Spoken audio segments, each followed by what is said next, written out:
राम नाम का एक दूसरा मतलब मनोज भी है। मनोज शब्द को राम से जोड़ा जाता है। मनोज का अर्थ है मन को जानने वाला। जो मन को जानता है वो राम है। जी हाँ, राम नाम शब्द के कई अर्थ हैं। राम नाम किसी से भी अछूता नहीं है। हम किसी न किसी रूप में राम से जन्म से लेकर मृत्यु तक जुड़े रहते हैं।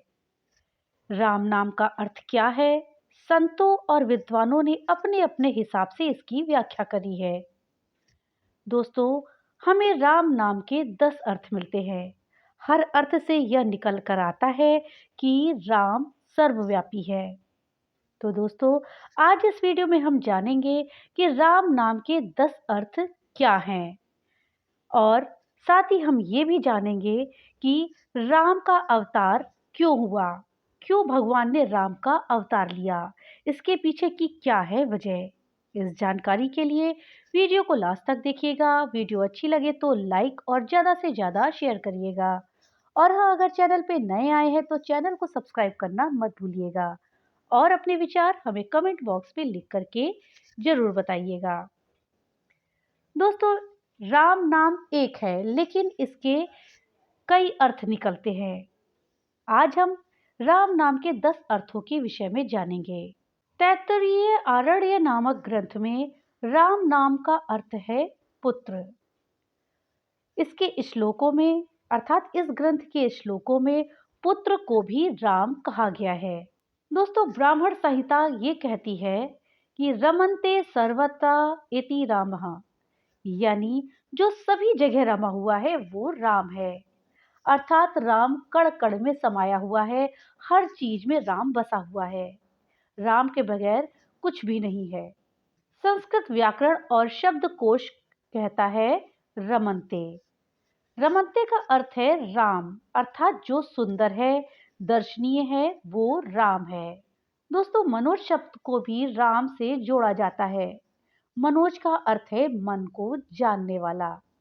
जो मन को जानता है वही राम है। हिंदी व्याख्याकार राम का अर्थ बताते हैं जो आनंद देने वाला हो, संतुष्टि देने वाला हो, वही राम है। कुछ विद्वानों की व्याख्या है, 4 भाइयों में भरत धर्म, शत्रुघ्न अर्थ, लक्ष्मण काम और राम मोक्ष के प्रतीक है। अतः राम का एक अर्थ मोक्ष भी है। राम नाम 2 अक्षर और 1 मात्रा से मिलकर बना है।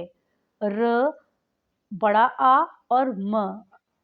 रा से रसातल यानी पाताल, आ से आकाश और म से मृत्युलोक यानी पृथ्वी।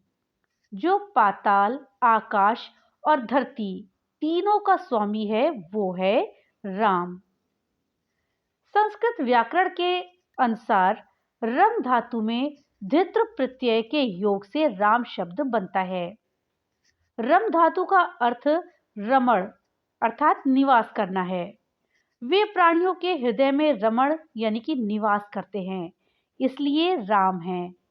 भक्त भी उनके मन में रमण करते हैं, इसलिए भी वो राम हैं। जगत गुरु स्वामी रामभद्राचार्य जी कहते हैं, रमन्ते कड़े कड़े इति रामः, अर्थात जो कण कण में व्याप्त है, जो कण कण में समाया है वो राम है।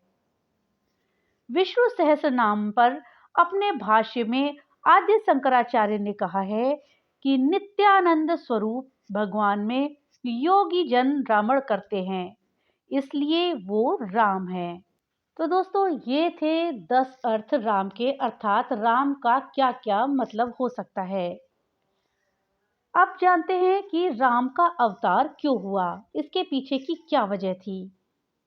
दोस्तों, भगवान विष्णु को राम अवतार क्यों लेना पड़ा, इसके पीछे श्रीमद् भागवत, वाल्मीकि रामायण, हरिवंश पुराण और रामचरितमानस में अलग अलग कारण बताए गए हैं। मोटे तौर पे 2 श्राप और 2 वरदान हैं जो कि राम के अवतार का कारण बने हैं। तो चलिए जानते हैं वो कौन से 2 श्राप हैं और वो कौन से 2 वरदान हैं जिनके कारण राम का जन्म हुआ। दोस्तों, श्रीमद् भागवत महापुराण के 3रे अध्याय में एक कहानी है कि सृष्टि के आरंभ में ब्रह्मा जी ने कई लोकों की रचना करने के लिए तपस्या करी। उनकी तपस्या से प्रसन्न होकर भगवान विष्णु ने सनक, सनंदन, सनातन और सनत कुमार नाम के 4 मुनियों के रूप में अवतार लिया। ये भगवान विष्णु के पहले अवतार भी माने जाते हैं। बैकुंठ लोक में भगवान विष्णु के जय विजय नाम के 2 द्वारपाल थे। एक बार सनकादिक मुनि उनके दर्शन करने बैकुंठ आए। जब सनकादि मुनि द्वार से निकलकर जाने लगे तो जय विजय ने हंसी उड़ाते हुए उन्हें रोक लिया। सनकादिक मुनियों को ये बात बुरी लग गई। उन्होंने दोनों को 3 जन्म तक राक्षस योनि में जन्म लेने का श्राप दे दिया।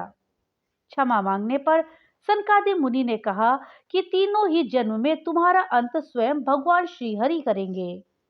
3 जन्म के बाद तुम्हें मोक्ष की प्राप्ति होगी। पहले जन्म में जय विजय ने हिरण्यकश्यपु व हिरण्याक्ष के रूप में जन्म लिया।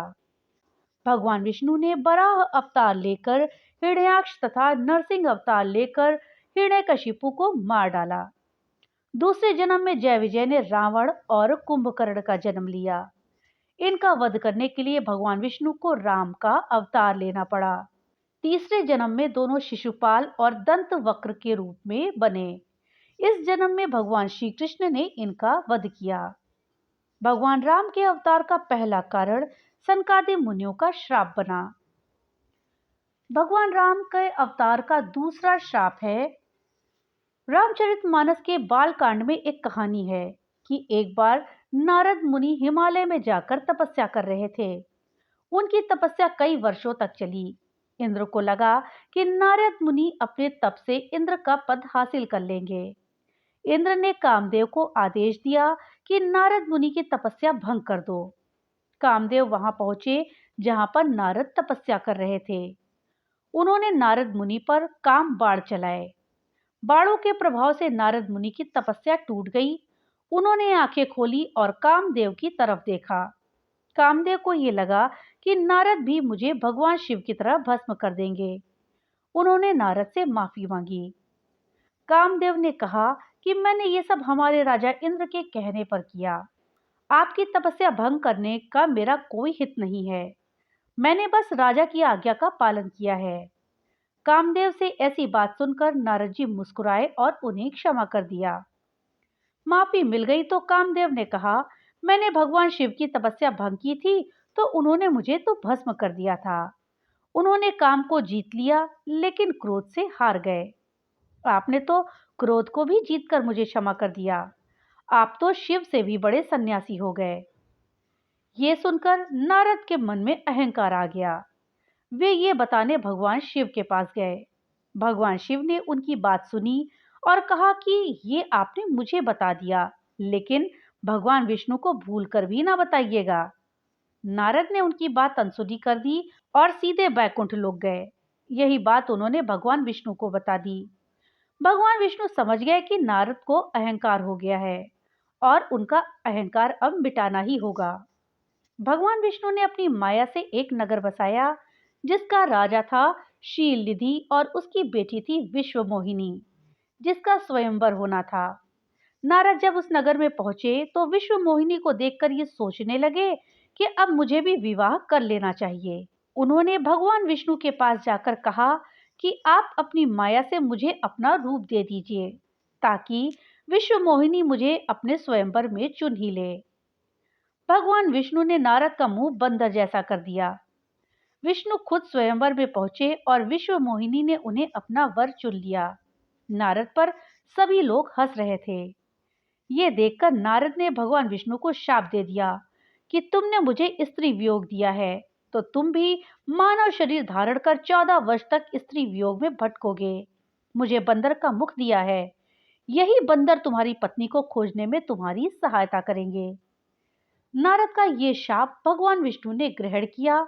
इस तरह से दूसरा शाप राम के अवतार का कारण बना। अब आइए जानते हैं कि भगवान राम के अवतार में क्या-क्या वरदान थे। पहला वरदान विष्णु ने मनु और शत्रुपा को दिया था।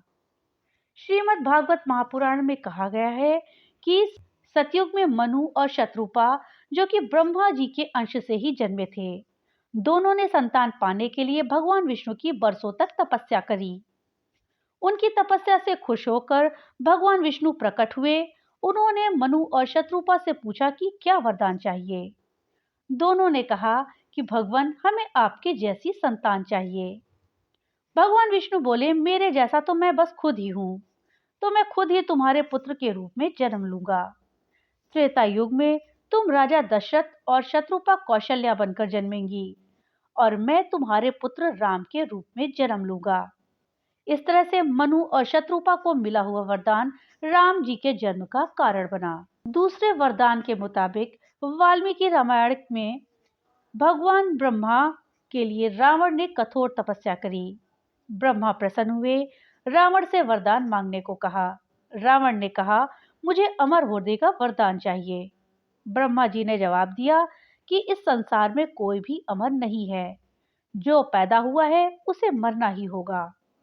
हाँ, तुम अपने मरने की परिस्थितियां खुद तय कर सकते हो।